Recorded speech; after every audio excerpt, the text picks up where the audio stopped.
السلام علیکم ورحمۃ اللہ وبرکاتہ۔ بسم اللہ والصلاۃ والسلام علی رسول اللہ، اما بعد۔ ریاض الصالحین کا 13واں باب، باب فی بیان کثرت طرق الخیر، اس سے آج ہماری حدیث نمبر 13 نمبر ہے، اور حدیث کا نمبر کتاب کے حساب سے 129 ہے۔ حدیث ہے عنہ، یعنی پچھلے ہی راوی جو سیدنا ابو ہریرہ رضی اللہ عنہ تھے، ان رسول اللہ صلی اللہ علیہ وسلم قال، وہ رسول اللہ صلی اللہ علیہ وسلم سے بیان کرتے ہیں، کہتے ہیں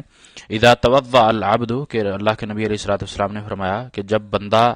وضو کرتا ہے، اذا توضأ العبد المسلم، جب مسلم آدمی بندہ وضو کرتا ہے یا مسلمان وضو کرتا ہے، او المؤمن، یا مومن، فغسل وجہہ، پس جب وہ چہرہ دھوتا ہے، خرج من وجہہ، تو اس کے چہرے سے سب نکل جاتا ہے، کل خطیئۃ، تمام گناہ نکل جاتے ہیں،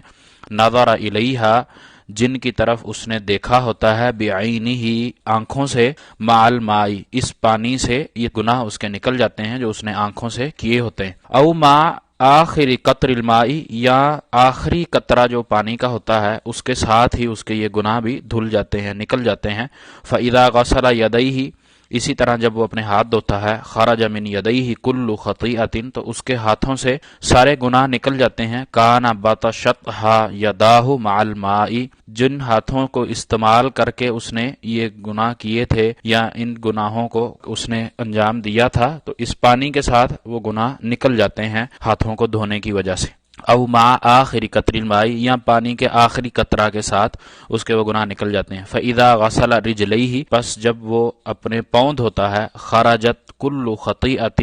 تو اس کے اسی طرح تمام گناہ نکل جاتے ہیں، مشتھا رجلاہ مع الماء او مع آخری قطر الماء، جن پاؤں سے چل کر اس نے گناہ کیے ہوتے ہیں تو وہ گناہ اس پانی کے ساتھ یا پانی کے آخری قطرے کے ساتھ نکل جاتے ہیں، حتی یخرج نقیا من الذنوب، یہاں تک کہ وہ گناہوں سے پاک صاف ہو جاتا ہے، رواہ مسلم، یہ صحیح مسلم کی حدیث ہے۔ سیدنا ابو ہریرہ رضی اللہ تعالیٰ عنہ کی یہ حدیث جو نبی علیہ الصلوۃ والسلام کا فرمان ہم تک پہنچایا، اس میں وضو کی فضیلت بتائی جا رہی ہے، اس کا اچھے طریقے سے وضو کرنے کا جو درجہ ہے، جو صلہ ہے، جو ثواب ہے، وہ انسان کے تمام گناہ دھل جاتے ہیں، جس طرح حدیث میں واضح کیا کہ اگر وہ اپنے چہرے کو دھوتا ہے، ہاتھوں کو دھوتا ہے، پاؤں کو دھوتا ہے، یہ مین چیزیں ہیں وضو میں، باقی اس کے علاوہ کلی وغیرہ یا دوسری جو چیزیں سر کا مسح ہے وہ بھی وضو کا حصہ ہیں، لیکن ان کا یہاں ذکر نہیں، یہ مین جو دھونے والی چیزیں ہیں ان کا ذکر کیا ہے اس حدیث میں، تو اس کے آنکھوں سے گناہ